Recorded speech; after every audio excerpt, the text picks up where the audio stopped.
Hello and welcome back, everybody, to the Full 40. Happy preseason, happy off-season. It's been a bit since we've seen everybody here. How we doing, fellas? Brian, Tommy, how are we? Medium. Medium? Okay, that's good. Medium. I like that. I'm doing well, Willie. Thanks for asking.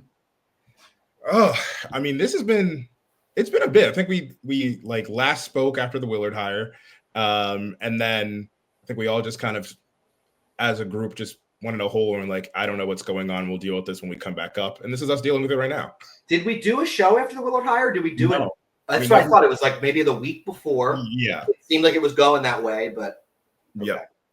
And we did. Well, I know we didn't do the 40s because we felt that no awards should have been given. So we didn't forget. So here we are. Yes. Here we are. Just to give everybody who's listening in just a little bit of background.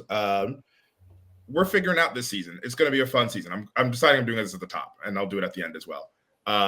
Chris and Trevor both will be in and out. Tommy will be in and out. Chris Notaro will probably be in and out. We're going to have a rotating host of people. I will probably be here most of the time, but like, who knows what's going to happen? We're having a good time right now. But we're going to have a nice little rotation of people. But it's been a weird offseason, you know? And by weird offseason, it's just, you know, that episode of Fresh Prince when, you know what it's actually like, the Fresh Prince episode where the house is completely empty. That's how it all feels like. We're like that, except the next episode, instead of it being an episode of Fresh Prince, it's an episode of Modern Family, and Will Smith is still in the middle of it. And so you're like, this is a different show now. Unfamiliar. It could still be a fantastic show, but who the hell are these people? And so that's what today's going to be about. Today's going to be figuring out about who the hell are these people. And to start this off, I downloaded a little bit of something to get us started on this section that I'm calling. Oh, hi. Wait a minute. Who are you? What's that video origin? It's some random meme from like it's a random video from like the 80s or whatever that like became a meme like 6 years ago, and it lives rent free in my head. And so when I was sitting here over the last couple of weeks thinking about like what we're going to do in this episode, I was like, I'm going to start this off with, wait a minute, who are you? And that's what we got to figure out. Who is this team? So we're going to talk through the coaching staff. We'll talk through the players. We'll talk through some games. But let's just get into this. So we're going to start at the coaching staff. We'll start at the head of the snake, Kevin Willard. We all know who he is. We're all familiar with him, seeing him around. I'm actually very happy what we saw in the offseason of like keeping most of the traditions. Felt like it was still done. Summer Jam was still more or less the same. Players came back. There was still the golf outing. So we saw a little bit of that. He's done, from what I can tell, a pretty decent job of pulling in some of the alumni still and keeping things still rolling. Tommy, Brian, how are you feeling about Kevin Willard? Tommy, you can go first. Yeah, well, it's weird, right? The growing up watching Kevin Willard, and when I was in high school, when I was in the early years of college at Seton Hall, and then in Maryland, is growing up seeing somebody on the other end of the bench that you really dislike seeing. When he was at Seton Hall, those Angel Delgado teams, those Miles Powell teams that are always a thorn in Villanova's side. It's weird that he's on our side of the bench now, but I think it's a good thing. This is a guy that's been in and around the Big East. He knows what it takes to win in the Big East. He's got a couple wins in March as well. Just had a successful season over at Maryland. So it's definitely going to take some getting used to. But overall, I'm very excited about the hire. Yeah, I mean, he's fresh off a Sweet 16. Like, he's going to keep that momentum running. Elite Eight, baby. I'm calling it now. That's my start. That's my start to the season. Elite Eight. Anything less? I watched the least amount of college basketball of everybody on the show, but I also knew who Kevin Willard was. I knew he was like kind of one of the crybaby ref coaches for a while, but Seton Hall, like Tommy said, was always a tough out. He was definitely, I think, probably the premier coach. And I think Villanova got their first choice, which I'm happy about. I don't know that he'll be a good coach, but I'm also not educated enough.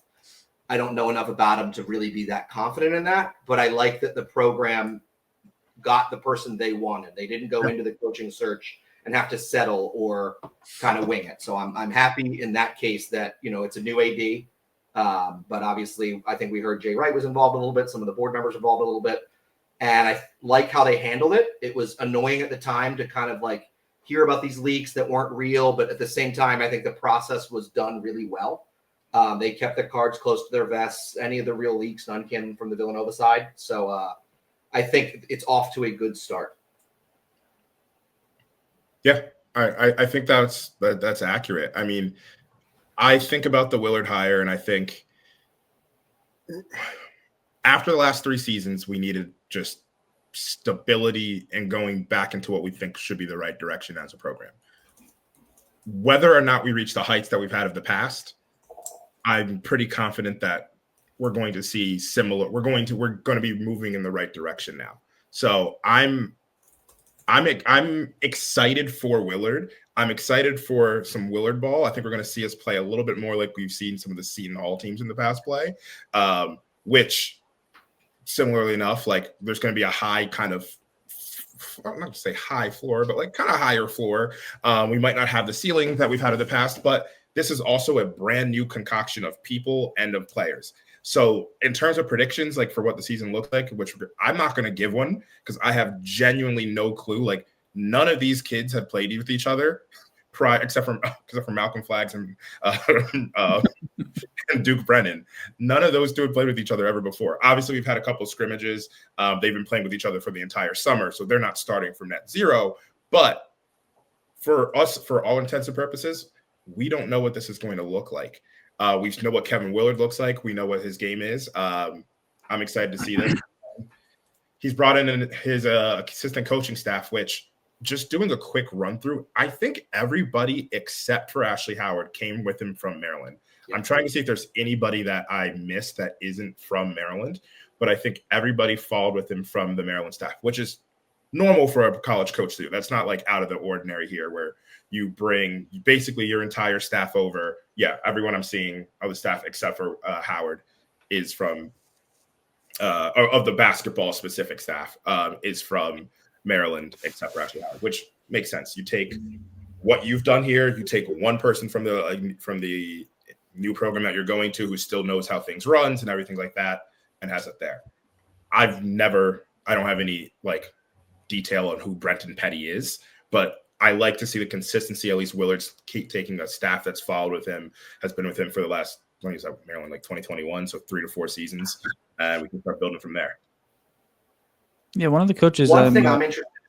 Go ahead, Brian. You go. I was going to say one thing that I'm interested to see, and it was hard to see it with Kyle and Baker, is how we're going to differentiate between the GM and the coach. Kyle and Baker were kind of just grouped together since they were both Jay Wright assistants, and I don't think the program will tell us what's different and who kind of is in charge of what.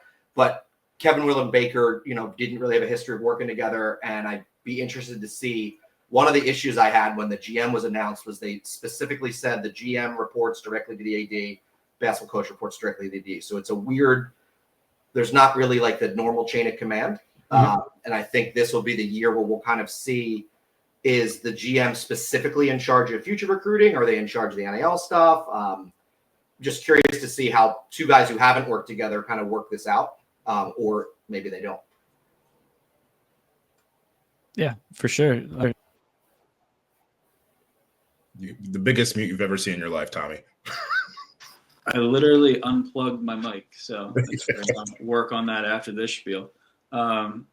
Yeah, we're kind of going off that with the recruiting and everything like that. The overarching thing that I'm excited for, Kevin Willard's always been a good recruiter. He's got the guys, the Angel Delgados, Miles Powell. Even last year, Derek Queen down in Maryland. And now he's at Villanova, and he has better resources, reportedly, than he had at Maryland. So I'm excited to see that dynamic and how that will play out. Another one of the assistant coaches that I'm excited for is David Cox.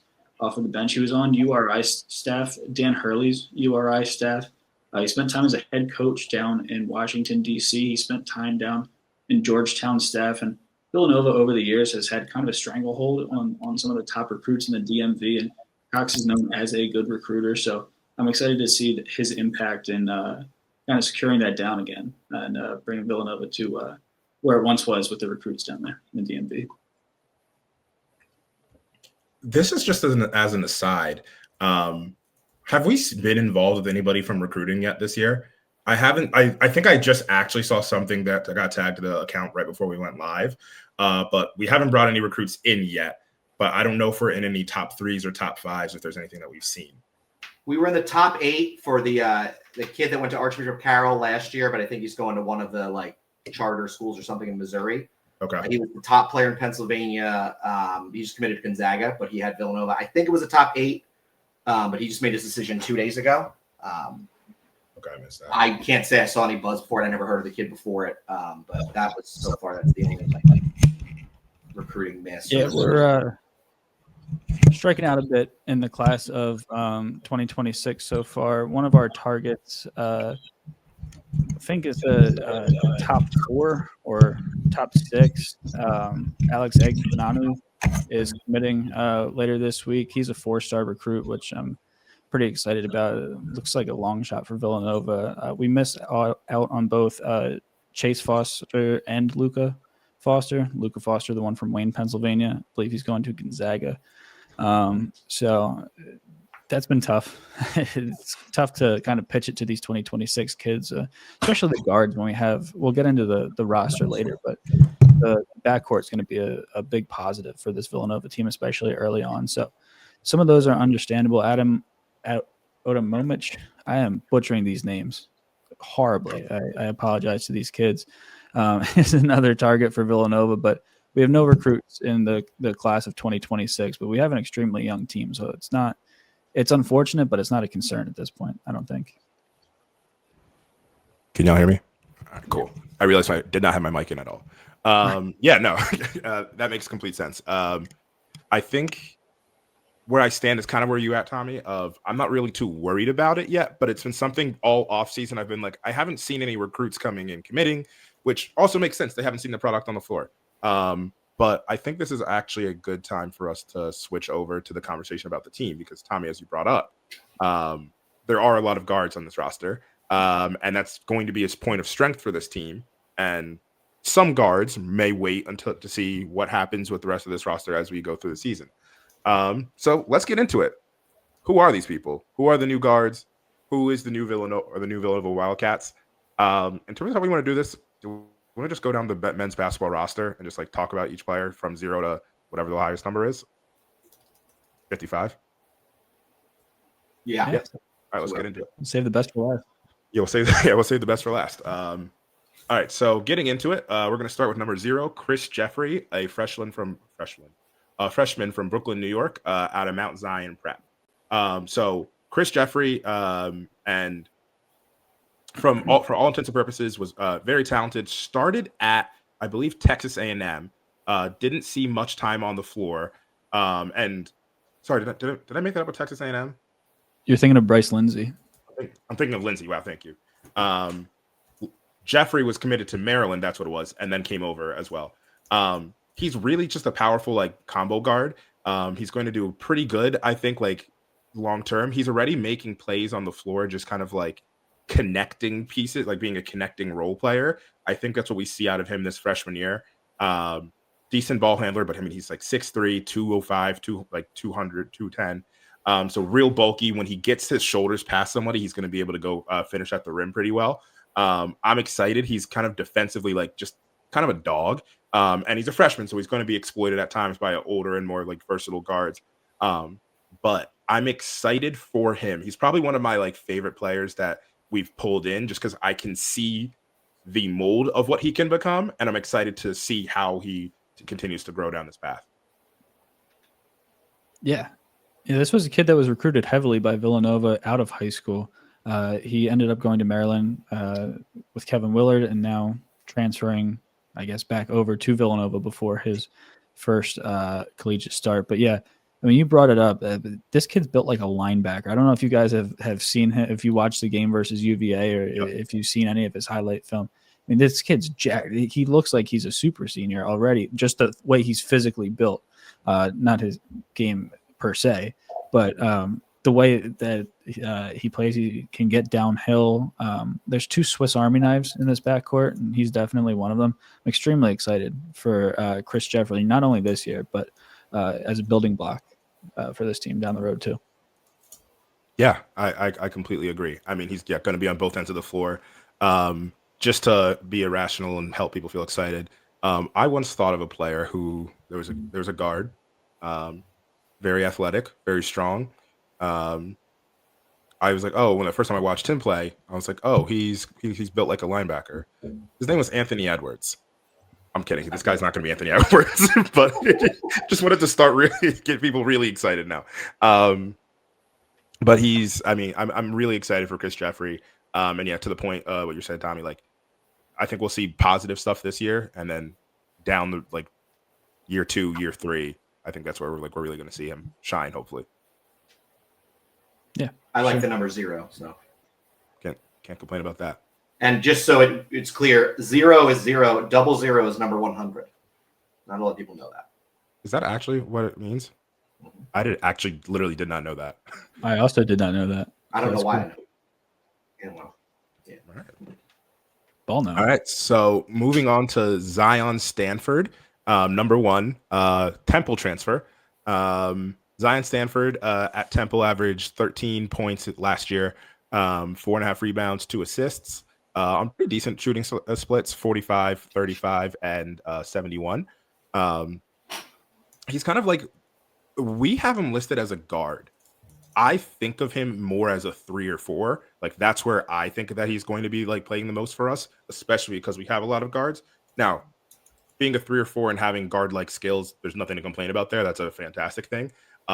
He's big, he's physical. He's going to post up a lot. I'm really excited for him. The thing with him is I think he hurt his ankle and is going to be out till at least December. From what at least what they said on the broadcast that's what I gathered. Yeah, I'm excited for him when he hits the floor. I am kind of the one thing I am a little bit confused about and not worried is an ankle injury is never fun. Getting back from an ankle injury, you're coming back in the middle of, let's just say, before Big East play starts. If it's December, like right before Big East play starts, how does he fit back into a team that is hopefully gelling at that stage that he's kind of never really played with in that full swing? Yeah, for sure. And this is a true Philly guard. West Catholic. He's gotten better at every step of his basketball journey. He's a proficient scorer. He scored in double figures 20 times, 6 20-point games in his career at Temple. And he really finished the last part of his season strong over at Temple. Willie, you took my point perfectly.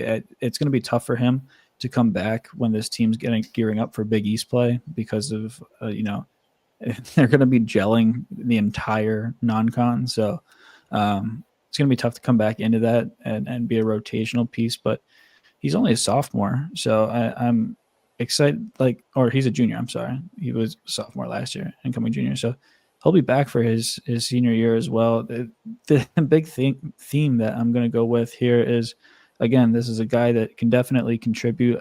To what extent, I'm not sure this year. But later on, I think Zion Stanford could be a key piece for this team. Brian, do you have anything to say about him being Benedict Arnold to Temple? Well, as a Temple graduate myself, I'm going to support him more than I support other players. Not a lot more, but yeah, that's fair. There'll be a difference. The Temple difference. I got you. Yeah. The Benedict Arnold thing's great, though, just for anybody who missed it. Last year, Dana O'Neill mixed up 2 historical Benedict Arnolds who grew up about 150 years apart, and it really bothered me. And I said something to our chat. No one else knew that there were 2 Benedict Arnolds, and that's fine. And I've tweeted at her a bunch of asking her if she knew there were 2 because her tweet didn't make any sense, and obviously it was ignored. But just, the more you know. Yeah. It's fun facts with Brian, everybody. All right, so let's move on to number 2. Bryce Lindsay, redshirt sophomore from Baltimore, Maryland. This is my guy on the team. Bryce Lindsay's my favorite player on the team. He was coming into it. I'm the most excited about him. He is a Baltimore guard. He's a bulldog. He is like a hard-nosed combo guard that has like a lot of offensive juice to him. He averaged at JMU, he averaged, I think, 13.4 points per game. He shot 45% from the field. He's got a strong basketball IQ. He is tenacious defensively. Like, I really think he gets after it. I think he's a winner. He came out of the big program in Florida, IMG. I think he started off somewhere else, but eventually went to IMG. If you go through IMG, there is a level of like coaching and skill and development that you end up getting. And he didn't really see the floor much at Texas A&M. I think he like actually played in like a couple of games, and then ended up redshirting, went to James Madison, popped off, was freshman of the year and sixth man of the year in the Sun Belt. And like, I am really, really excited from him. He can score the ball really, really well. I think like long-term, like this is my guy. This is my guy. Like for the team, I'm excited to see what who he becomes for us. Was out the Virginia scrimmage. I don't think it's for a long-term thing. I think it may have just been like he was sick. Sick. Okay. Yeah. So like he should be fine. And then he's just like, there's playmaking. I'm really excited for Bryce Lindsay. I think he's a person that, like, for me, this is my guy to watch for the season. Yeah, I love that. I mean, this is a guy that can come in and he can shoot the cover off the ball. I mean, you took a lot of my talking points. I'm excited for Bryce Lindsay too. He's just going to be another one of these guards in this deep backcourt. I mean, depth is the biggest thing for this Villanova team this year, right? I mean, we have 4 guys that we'll get into later, but he's definitely we don't have a lot of spark plugs on the offensive end, is what I'll say. He's definitely a guy that can come in and that we haven't had in the past couple of years. And we talked about it in the open too. These guys have never played together. Fun fact: Bryce Lindsay and Braden Pierce, another guy we'll get into later, teammates at IMG Academy. Oh, okay. There we go. Down in Florida. So little fun nugget. Ryan, anything about IMG Academy? It's in Florida, and it started out as a tennis-only school for about 25 years. So it's not a new school like people think. I did know it started off as a tennis-only school. And it was given, and I want to say it was CAA who funded it. One of the large agencies, Hollywood agencies, also has a sports arm, but it might be a different one. But I believe CAA is the one who kind of funded it to become the sports factory. And a large majority of the students pay a high tuition. So it's not just a free ride school, as some people think. I think tuition's like $65,000, and like 80% of the students pay full. Wow. I actually didn't know that one. I would have assumed everybody went for free. Yeah. Like, I would just assume everybody went for free. All right, so moving on to number 4, our only returner who's played like true minutes, Tyler Perkins. Tyler Perkins, we all know, we've seen him play before. Versatile. He saw time at the wing. He can get after it defensively. He can shoot. He made himself like a very valuable 6-man role player for us. I think my question, and Tommy, I'm going to ask you this one here, is just like, what do we expect from Perkins? Do we see a leap from him, or do we just expect more of the same? Which, to be fair, was valuable. Like, it wasn't valuable. If he does exactly what he did last year, that's fine, as long as other people take the leap. So what do we think?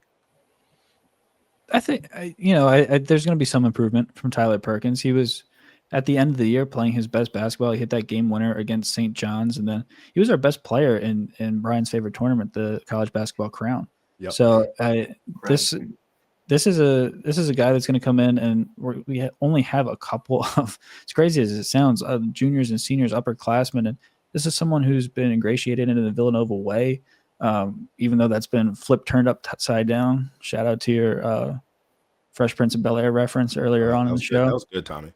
Thanks, man. But I think we can expect more of the same from Tyler Perkins. I'm just not sure how much higher his ceiling goes, but that's not to say that he's not going to be a good player or a valuable piece of the team. At minimum, I think he's going to do exactly what he did last year, which was extremely valuable. And at most, we see hopefully we see a leap. I mean, he has played in the Big East before, which none of these guys have. Thinking like none of these none of them had come from played in a Big East school before. He's gotten that feel for it. And then once again, I generally do like in a time of like we've transitioned to a whole new team. It's somebody who understands the program and keeps the things that like at the end of the day, like, yeah, the program is going to change and is changing, has changed, and will continue to change. But like there's the things that everybody who's listening to this right now likes, and like the thing that feels like Villanova basketball to you, Tyler Perkins will help carry that on to some extent. It's going to change. This is going to feel different than any other team before. And I think that's like a thing we need to like understand, that like the last 20, like even though Kyle Neptune's teams were not the best teams, it was still a person who was built like who came from Jay Wright's lineage. So for the last 25 years, we've seen some semblance of Jay Wright style basketball, even though there's been like dips and valleys and kind of like some evolutions to it over time. It's been the same thing. This is Kevin Willard. This is going to be completely different. But Tyler being here at least can carry on a little bit of some of the stuff that we're hoping to keep on, that keeps going on. And then as Kevin builds whatever his Villanova basketball looks like. Right. And he's back for a reason. I was right? really happy. Yeah.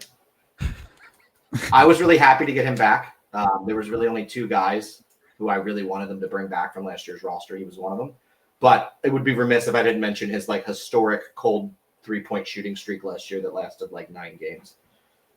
Yeah, that's almost a testament to him that like no, he shot his way out of it, like because it was like becoming like kind of unreasonable, because I think he just kept shooting and it was like 40 some straight. But no, I'm happy to have him back for sure. I think he'll lead even as a sophomore. I would assume. I think guys are going to look to him just because he's familiar with the campus, where stuff is. Like physical stuff like that is really. It actually is important, yeah. Yeah, and I think a lot of us underrate that. But right now, there's 2 guys in the locker room where can be like, hey, where can we go get a slice of pizza? Like, where's a good place to hang out? Like things like that are important, and then the continuity and just making people feel comfortable. Yeah. All right. Next up is Devin Askew. I'm going to let Tommy start. Yeah, I mean, to Brian's point about Tyler Perkins, it's good to have some veteran leadership on this team. I think his contributions off the floor are going to be just as impactful as his contributions on the floor. Looks like he'll be back sooner rather than later, which, will be good for our depth. Depth is definitely a good thing for this team. Willie, what are your thoughts on Devin Askew? I'm going to be political about this. I like Devin Askew in the way that like I think he's an extremely talented basketball player, and that's not me lying in any way, shape, or form. I think he's an extremely talented basketball player who, I mean, to be clear, like for anyone who doesn't know his history, he committed to Kentucky. While Coach Cal was there, he was a Kentucky player. He played in like 20 games for them. Like he was a valuable player for Kentucky. After that, he transferred. He went to Texas. I believe he was in Texas in the game that we played in 2021 when we went down to Austin. He was on the team at that time as well. He then transferred again. He got hurt in one season, but he got transferred to Cal. And he averaged like 15 points a game at Cal, was there for a bit, and then left Cal and then transferred to Long Beach State, where he averaged 19 points. He's averaged like 4.5 assists, 4.5 rebounds. He is extremely talented, can put the ball in the bucket very, very well.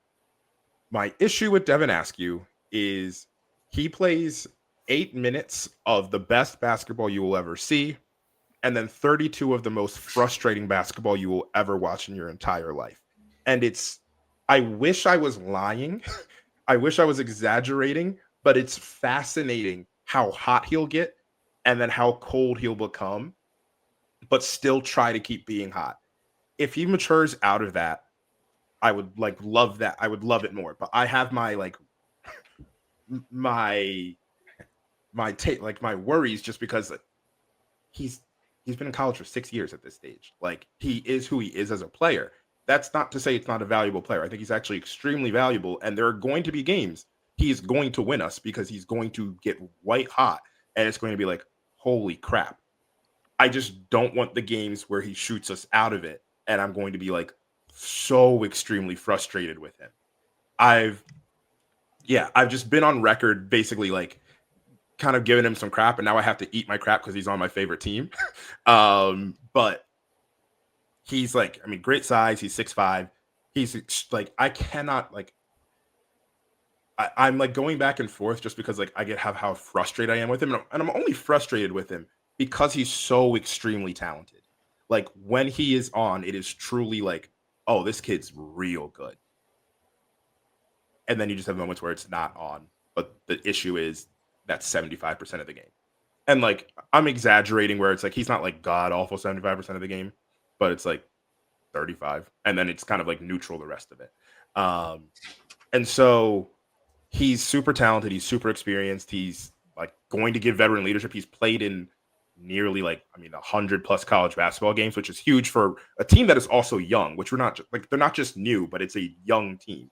So he's played it before. He's been in Kentucky. He's seen everything. He went through a pandemic as a player. He's been hurt. Like he's gone through adversity. There's not taking anything away from that.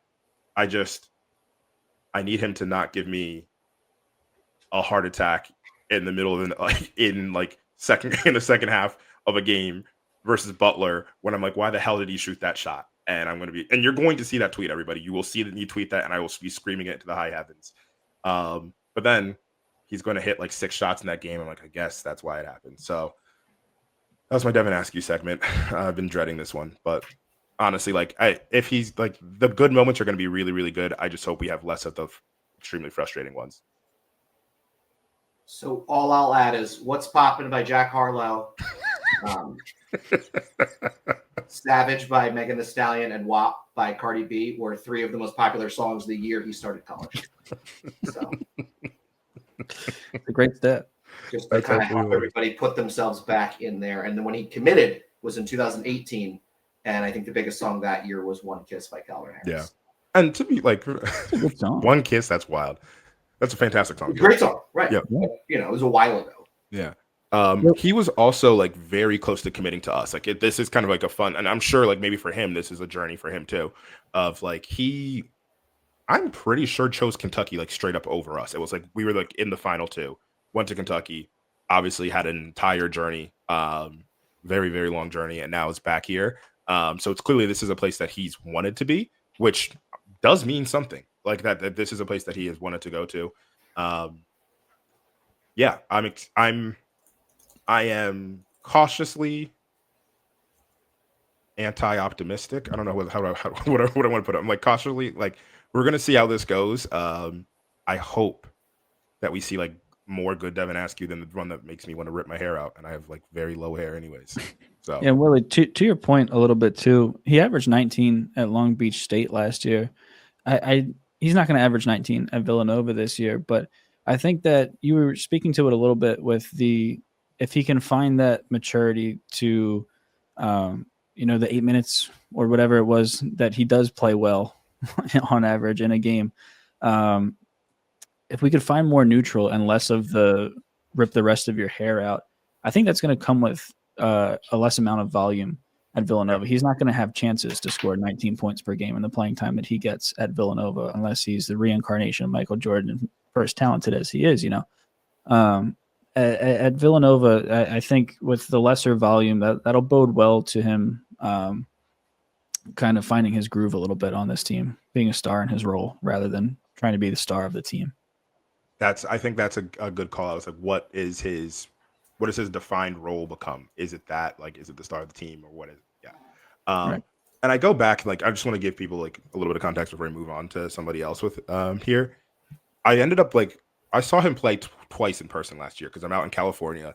I ended up going to a game at Long Beach State, but I saw him play UC San Diego, which 12 seed in the tournament, very fun. And the way I would describe that game, it was kind of funny. Like UC San Diego kind of controlled the whole game. Basically, they were up by like 7-10 for the most part of that game.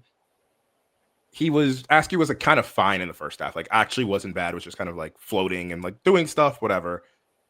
And from maybe the 12-minute mark of the second half to like the 6-minute mark, Devin Askew was single-handedly keeping Long Beach State in the game and like whittling down the lead. It was like anything he wanted, he was getting. He was scoring at will. It was like very, very like breathtaking to see how good he was scoring the ball.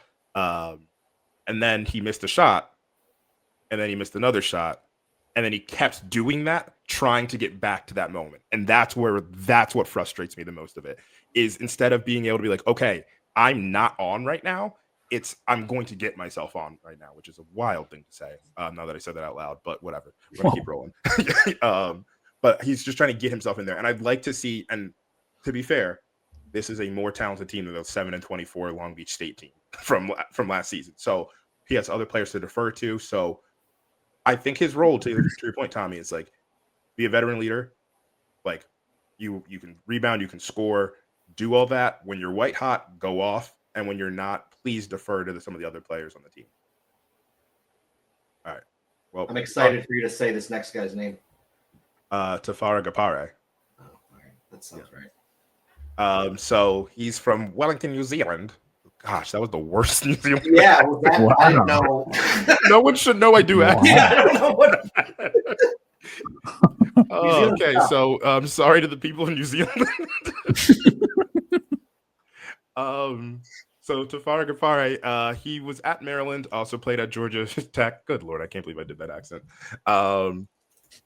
He just kind of always been like, he's a very long athletic player. So like 6'9", 6'10", long limbs, athletic. He started at UMass and then went to Georgia Tech and then ended up at Maryland. Hasn't averaged very much, but like really frankly looks the part of like there's some intriguing basketball player underneath it. Yeah, for sure. This is the guy that won the dunk contest for Villanova at Hoops Mania, right? Yep. Yeah, he's long. He's athletic, 6'9", like you mentioned. Oh, sorry. What's the politically correct term for what they call it now? I forget. It was just a new event. It was just a thing that they did. They had a podcast there, and then they had basketball stuff, but it's different. It is different. Villanova it's not legend. Worst Hoops Mania. It's just not. I saw Villanova legend Jason Kelsey was at the podcast, which was pretty cool. The pride of Cabrini. Well, a well-known Villanova guy. Yeah. It's Tafara Gapare. There we go. He's kind of a do-it-all guy, right? He's not going to start. He's going to come off the bench. He's going to give you some good minutes. This team's biggest weakness is going to be rebounding and defense. I think he can help in both of those fields. He's rangy, versatile on the defensive end. He just started shooting threes towards the end of his career at Maryland, and he's actually connecting a pretty good clip. So it'll be nice when he's out there. He'll be able to stretch the floor a little bit for this team. But yeah, this is another guy that's going to have to be the star in his role. Shout out Kyle Neptune. All right, I just want to like poo-poo for a second here. In Seinfeld when George is like really confident and can like it's like giving Derek Jeter lessons, and he's like, "Oh, we just won the World Series," and he's like in 6 games. That's how I feel when we talk about Tafara Gapare being a 3-point shooter. He took one 100%. attempt a game. Like I think there's something there, but he took one attempt a game, and there's kind of people being like, "He brings 3-point shooting range," and I'm like, on one attempt a game. Like, so let's see that increase. All that to say, I tweeted this earlier from my personal account. I'm probably going to be more in on him than like people think I am going to be. Like, I really, really think there's an intriguing basketball player there. This is more of my like long-term, like I see like the NBA potential in everybody. That's where I'm intrigued about. Like, I think he goes abroad and like there's something interesting to unlock there. I don't know if it gets unlocked this season here. He's also a senior, but there's just a lot of skill and athleticism, defensive versatility. Excuse me, that I'm excited to see just like what happens with him. I think at the very least, like we talked about Swiss Army knives, Tommy. I don't know if you were referring to him as one, but I think he's going to be like I think we can do a lot of stuff with him. And I'm talking like, if we want to press, we can put him at the top of the press. He can defend the back line and probably play center for us in small ball lineups and get us up and running. If we switch, he's going to be one of the more switchable players on the floor. He's probably going to foul a lot, which isn't great. But you get 5 fouls, you better use them. So I'm excited to see I'm excited for Tafara Gapare. Like I really do like him, and I'm intrigued to see what he offers as a player. Sure. He let four threes I think go New Zealand. in the UVA scrimmage. Yeah, he did shoot 4 threes in the UVA scrimmage. What'd you say, Brian? I like New Zealand. It's a cool place. I've never been, but I have friends from there. So if they ever heard me do that accent, that wouldn't be great. Do you ever mistake them for Australians? Because that's like a really serious. It is, as much as I butchered it, there's a very clear difference between the accents. Yeah. Like as much as I butchered it, and I can't do it. Can you do an Australian accent? Yeah. Eyes oblides. There we go. Can you announce the next player in an Australian accent? I can do a pretty good Australian, but I can't hit the nar. I get in my own head about it, and I just start going nar. A coworker and I used to speak Australian to each other all day, and then she would always ask me questions that I would have to say no to, so I'd have to stop the bit. It was good. Yeah, I'm not going to do the accent for Malachi Palmer. Number 7, Malachi Palmer. Damn. So guard out of Mount Zion Prep. He Maryland transfer. Played in a few games for Maryland, like 20-ish games, 10 minutes a game-ish. He's interesting. He started off the UVA game extremely hot, and then very much cooled down. I think he started like 4 for 5, ended up like 5 for 17. So like, at least what I saw from the box score, maybe they miscounted his shots for them. When I watched, there's just like, he's really tough. He's strong. He's smooth with the ball in his hands. Like he can get to the rim. I think he's going to be a person like at the highest level for us. I think he'll be a very good, like, we need a bucket and we need somebody to like get into the lane and like get to the foul line and create something for us. I think we're going to see that from him. He's very tough shot maker. Like I really like him. I think what I need from him, I just need to see more shot making. Like, I guess like, I just want to see consistent shot making, I guess, is at the root of what I'm trying to get at here. I feel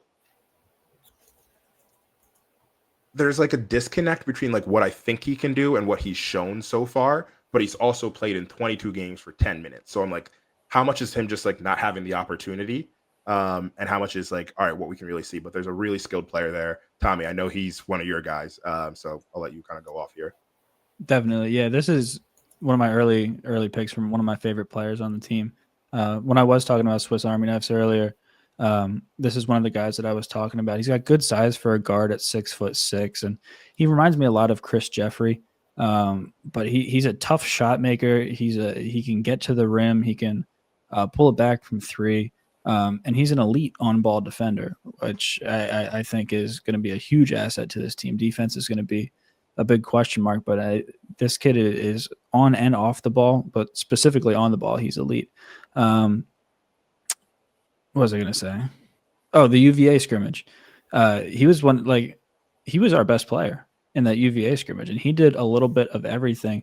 The backdoor cuts, the vision, the rebounds, a little bit of the scoring. I like what you said. He could be more efficient, but this is one of the guys that I'm really excited for this year and extremely excited for down the road. Yeah, I mean, we have him for another like year or two. I'm really excited to see what he becomes. To your point, like he's got some shit to his game. Like there's like he's a tough shot maker, which like from like one perspective like isn't always great, but it's, you're a tough shot maker, you're a tough shot taker. That's kind of like a thing for me in basketball. Are you able to make tough shots, or do you just take tough shots and make them? As of right now, I can see the mold of him being a tough shot maker, meaning like, okay, if a shot is tough, he can do that and he can hit it, but he's not going to settle for a tough shot all because he can't get anywhere else on the floor. So I'm excited for that. And honestly, like the difference between being a tough shot maker and a tough shot taker is the difference between like honorable mention All Big East and the NBA. Like that's just kind of what it is. Like even you can be a tough shot taker in college basketball and be really, really successful. But the different level is when you're able to make those tough shots at that level. So there's a lot of skill here. I'm excited to see what he kind of how he grows through this season and the seasons to come. Sure. All right. Oh, go ahead. All right.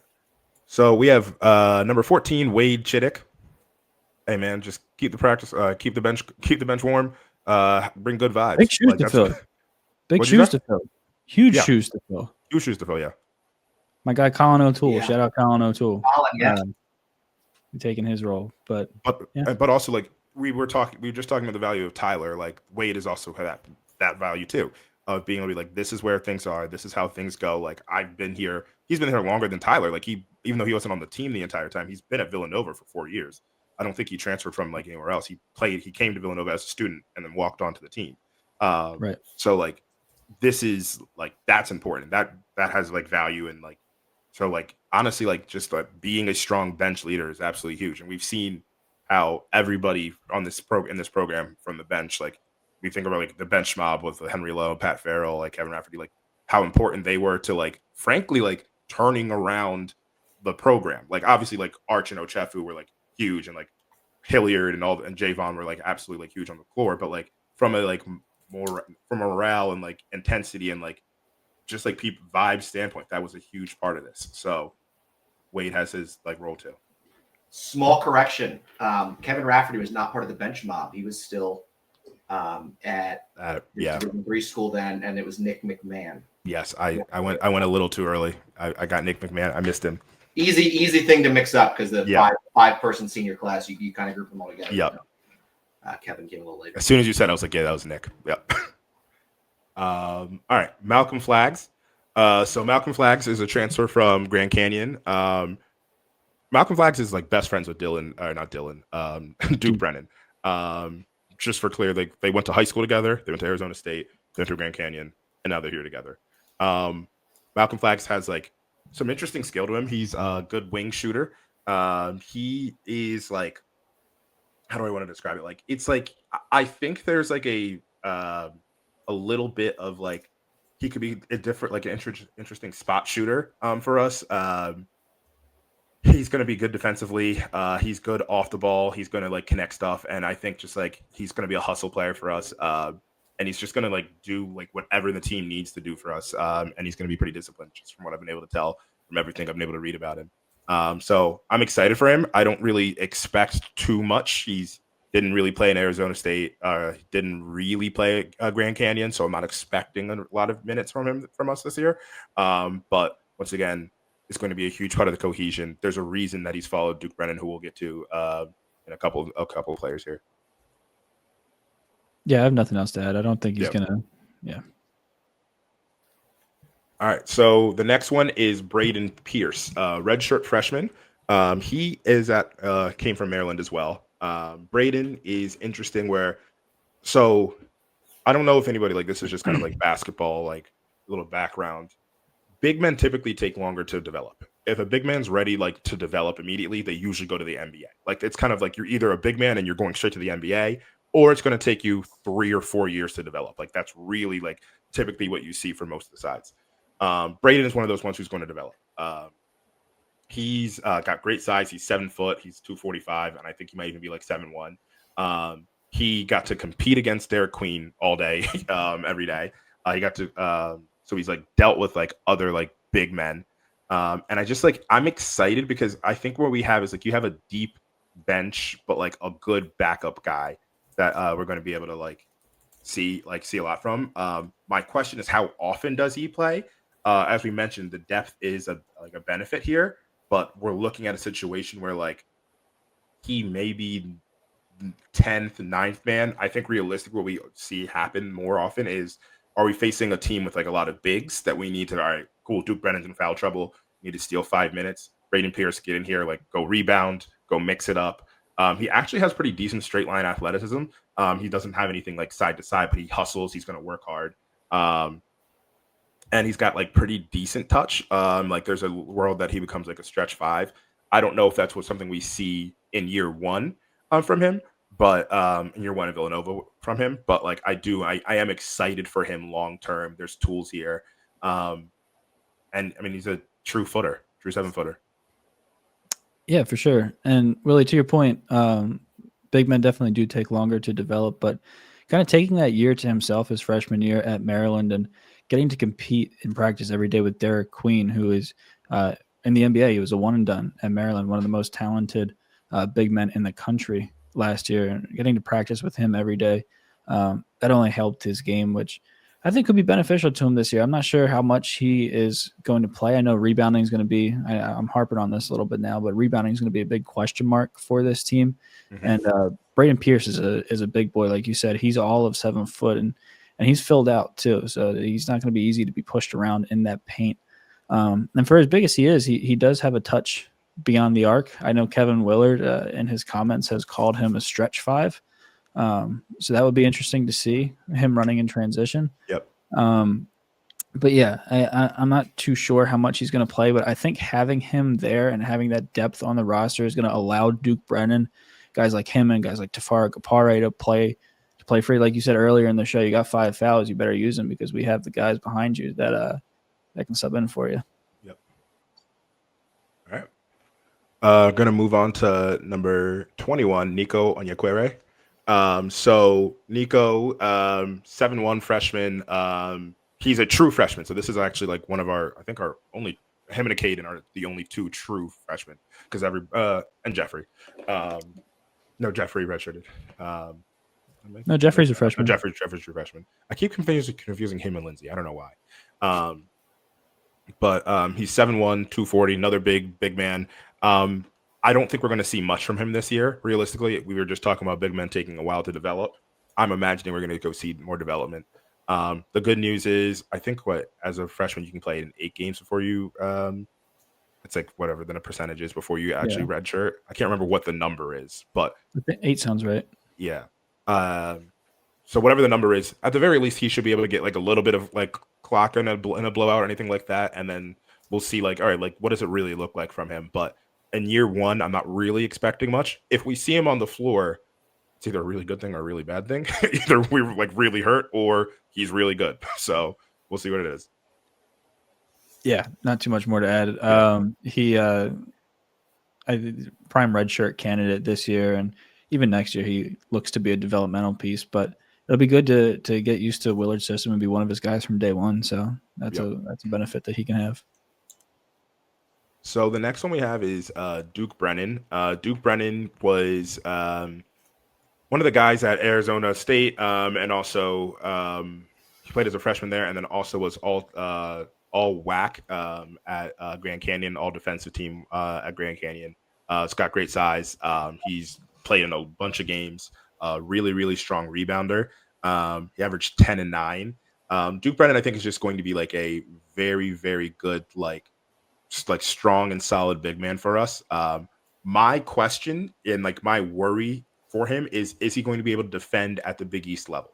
That's my genuine question. I know he's going to rebound. I know that he'll be able to like let him like score, but he doesn't necessarily like stretch the floor or anything like that. He's got athleticism and he's like an intense player, so he's going to be a strong presence. But my worry is just like, how does he handle the Big East? This is a different level to him. He played as a freshman in the Big 12, and then or in the Pac-12. What was the timing of that? Arizona State, wherever Arizona State was. I think they were still Pac. I think Pac-12. Yeah, I think they were Pac-12 then. So and then Grand Canyon, which the WAC is a great conference, but like it's not the level of the Big East. So excited to see what he can bring, but that's kind of my question. It's just like, all right, how does he handle the Big East bigs? How does he handle Zuby? How does he handle Terrace and everybody like that? Yeah, for sure. Big Duke, as nicknamed by Kevin Willard. Willard got to see him firsthand. This Maryland team knocked out Grand Canyon in the NCAA tournament this year. Yeah, he scored like 2 points. 2 points. Yeah, 8 rebounds though. True. 8 rebounds. So, rim protection is a big question mark for this team, and that starts with him. He was a double-double machine in the WAC, but this is simply not the WAC anymore. There's not too many dominant big men in the Big East this year. Terrace Reed, I think, is arguably Zuby. Sorry, Zuby. Zuby's the best big man in the Big East this year, but I think Terrace Reed could be the second best. So I don't think that I don't think he's going to be too bad. No, I don't think he's going to be bad. I think it's just, is he going to be mid-tier of the Big East bigs, or is he going to be in the top upper tier? That's kind of where I look. But I don't think no part of me thinks he's going to be bad at all. I actually think he's going to be a very good player for us. Yeah. I made a face. He's a wild family. I was reading that. His second cousin is Colt Brennan, or may he rest in peace. Hawaii quarterback. Yeah, Hawaii. yeah. And then his everybody played somewhere. There's a whole family thing. Yeah. I just saw that and I was like, wait, so yeah, sister played at Utah Valley, cousin at UCLA. His cousin's the head coach at UCLA or at Arizona now. Colt Brent. Wow, that's wild. That's a family right there. Yeah, right. He's going to play a lot of minutes for this team. Yep, he will definitely play a lot of minutes there. Yeah. All right. Next up is Matthew Hodge. So Matt Hodge, another person who was on the team last year, had some academic and eligibility stuff. I'm just going to go in and think we should have just played him. What is the NCAA going to do? Who cares? Ineffective leadership. They're losing everything in court, even like regular. We should have just played him. Yeah. Also, it wouldn't have mattered. Were they going to stop us from playing in the Crown? That's not NCAA anyways. So Love the Crown. We should have just played him. But skilled forward, he's got like good 3-point range. He's got some bulk and some strength to him too. My question for Matt Hodge is just like, to what level does he shoot? I think that's going to dictate like to what level he's effective. If Hodge is like a 33% 3-point shooter, he's going to be fine for us. Like in year one, I'm talking about like down the road, I think he's going to be really great. But in year one, it's just going to be like that's where we're at. If he's able to shoot like 36, 37, 40% from three, like he's going to be an absolutely huge person to begin to stretch out the floor. He's going to like live on the floor if he's able to shoot the three. I think the way he gets on the floor the easiest is being able to becoming a knockdown 3-point shooter. Yeah, and then once he's cleared to play right now, right? Like I'm not like there's still anything lingering. No, yeah, he played in the he's played in the stuff. Who knows anymore. So I was like, maybe those don't count. I don't know. The rules don't apply anymore to anybody. But yeah, he's really smart. He like has gotten. I mean, he's put on strength. He's been in Big East level strength and conditioning for a year. So I'm excited to see more of Matt Hodge and excited for him like long term for us as well. Yeah, Hodge was one of Willard's guys. He was recruiting him to Maryland, but he eventually ended up choosing Villanova, and could have been a blessing in disguise that he sat out last year. And it certainly would have been nice to have him on that team. Lord knows we could have used him, but yeah, I mean this kid's a great shooter. He's a good passer. He's smart, especially for how young he is. These next two guys that we're talking about are two of the best 5 freshmen in the Big East, the entire Big East. This year. They both of them could win Big East Freshman of the Year. Braylon Mullins at UConn as well, and he's going to be out for 6 weeks. But this isn't a UConn podcast, so I'm really excited about Matt Hodge. He's another one of my guys this year. I do think he's going to be one of the key contributors for this team. Agreed. All right, and so the last player, the one that I think everybody's excited about and intrigued about, number 55, Akaden Lewis. Akaden Lewis is like the first thing I think about his game is smooth. So he was committed to Kentucky, decommitted. But once again, that just gives you the level of player that he is. He committed to Kentucky. That's where he was at. I listened to a couple of podcasts that they talk about Kentucky, like basketball, and like they were excited about him. Decommitted after everything that happened with Kentucky. But he's really, really good. He's smooth. He's going to like run the offense for us. Alongside Askew, alongside Lindsay and pinches, alongside Jeffrey and pinches. We have a lot of people that can run there. If I'm going to just start like at a high level, if Lewis is like the truth, there might be a lot more to this team than we think. If he's able to be like a really, really good point guard, it's like, I don't want to put the pressure of like this team goes as far as he goes. Cause I don't know. Because I just don't know if I agree with that, but I do know that like, I don't know if I agree with that from like a bottom standpoint. Like he can be average and we can still be pretty decent, like, or pretty good. But if he's great, I think we have there's a lot more leeway here. He is just a true point guard, great 3-point shooter. He plays at his own pace, which is like a thing I always talk about when I'm like watching players and scouting. Like, do you get sped up or do you not? And like I feel like he is walking at all time when he's on the courts. He's like, whether or not he's actually running, it's like I'm moving at my own pace. It doesn't really matter what you do to me. He's very like he has quick hands defensively. I do have worries about him getting like about his strength on the ball on ball defense. Like I do, like he's frail, he's thin, he's like 6'2", 180, like he's like, and honestly, he's probably like 170. So I have worries about him getting like overpowered, but he's like high IQ, he's smart. I'm excited for him. He has great like court vision. He's gonna make I'm expecting him to start day one, and he's gonna make a big impact for us from the very beginning. Caden Lewis is definitely a really, really exciting player that we have. Oh yeah, for sure. He's my pick for Big East Freshman of the Year in the preseason, and it's extremely unfortunate what happened with Devin Askew's injury, and you never want to see that. But to Caden Lewis's credit, I mean, he might have taken that job, to begin with. He is. I watched a lot of Caden Lewis film from his high school, from his summer workouts, from the summer AAU circuits that he's been in. He's an elite passer. He's an elite ball handler, a real true point guard. He can shoot it when he has to. He can finish it when he has to. And even off the court, he's a really good leader, especially at such a young age. You kind of saw in these games, his teammates kind of gravitated towards him and looked at what he was doing. And I thought that was really special. You don't see that with everybody. And you mentioned it. He was a Kentucky commit. And so for him to get looked over on that roster, that was in my opinion, a big mistake by Kentucky, and one of the best late gets in the entire portal season was Caden Lewis coming to Villanova. We're really lucky to have him this year. Hopefully he's back the year after, maybe the year after that. But it's going to be a fun year with him. I couldn't be higher. And just like to your point, because like I think you're kind of alluding to like, oh, like maybe there's a chance he goes to the NBA after year one. Like if he has a really great season, he's like an interesting player because I think he's right on the verge of that.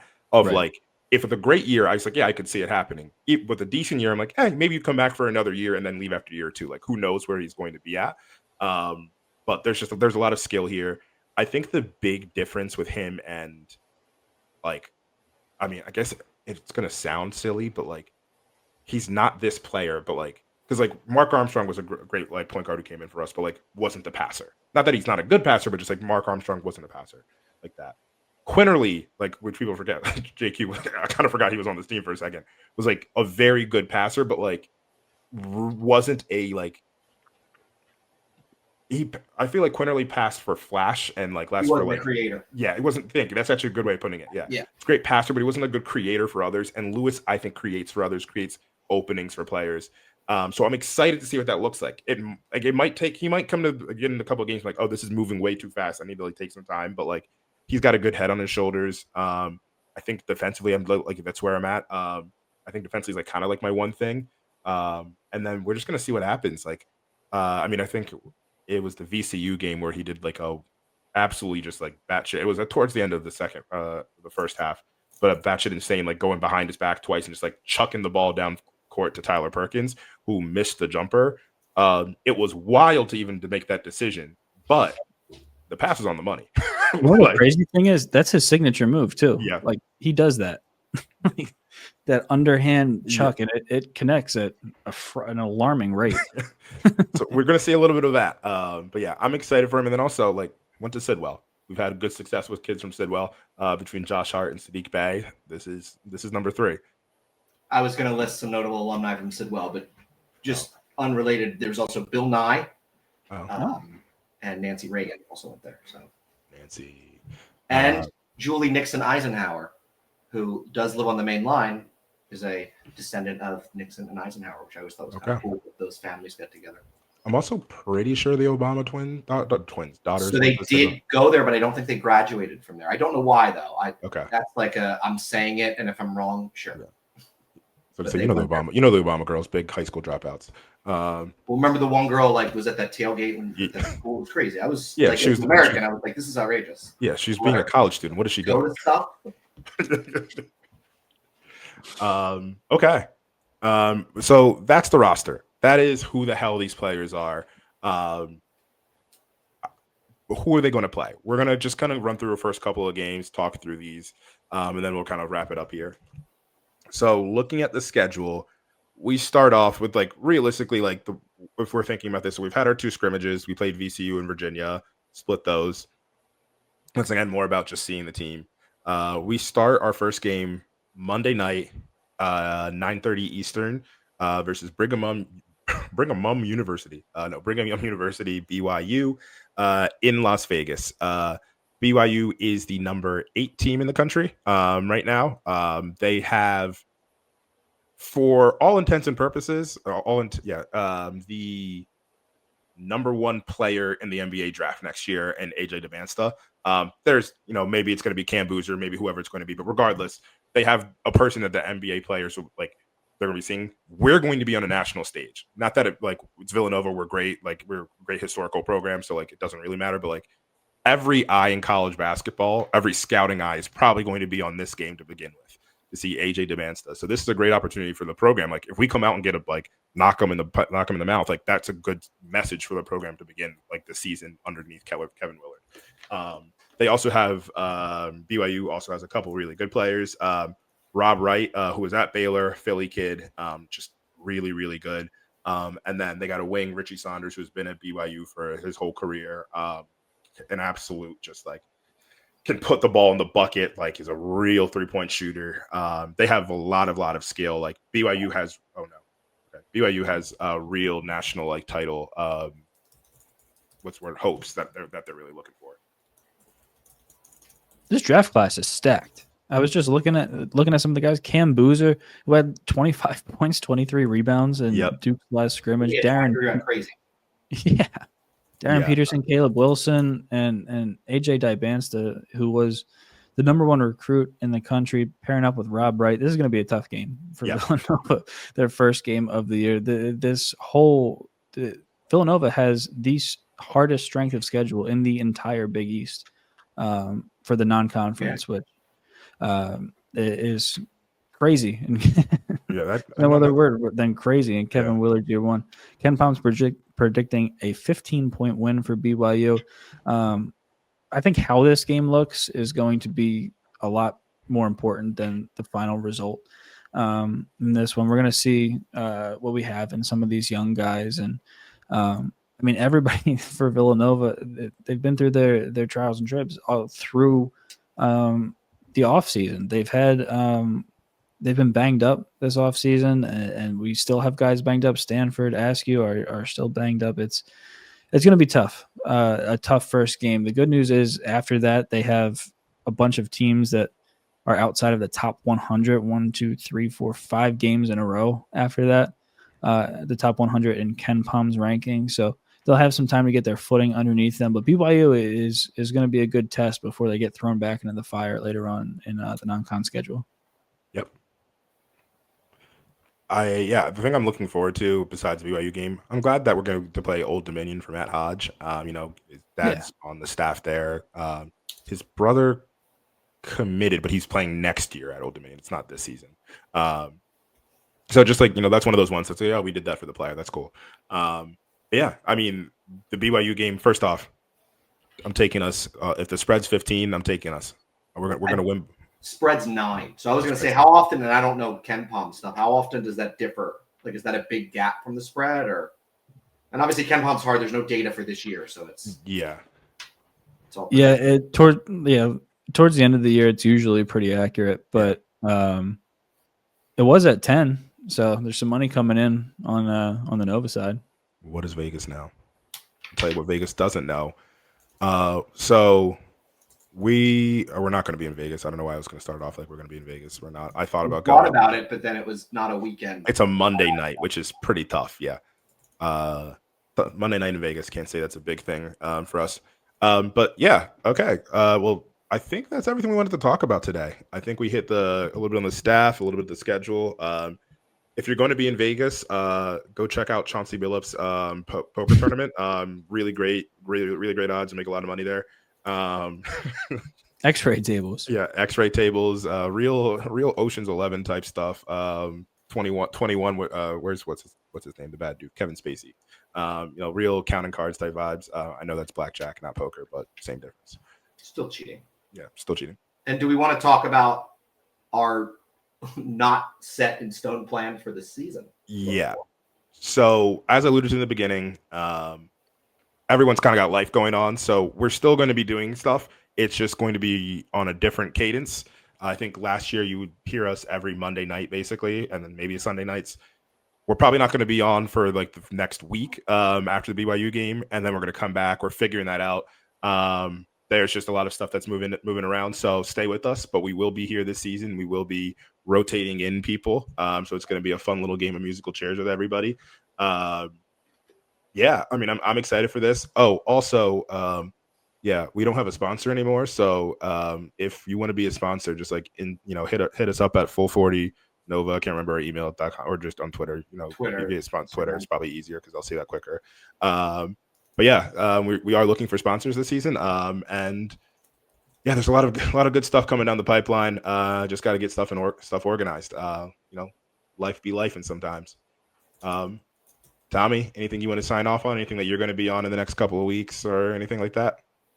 No, just really excited for the season start. Can't believe it's coming up next Monday. It's going to be awesome. Right. Looking forward to it. Yeah. All right. Well, thank you all for listening in. I'm so glad to be back. The cats are back. I'm brought back in. I was out all summer, and now I'm brought back in, which is just how it works. I don't think about them during the summer, and then it happens, and I'm like, damn, here I am.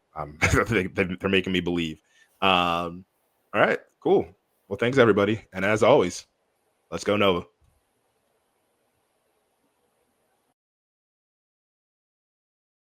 Yes!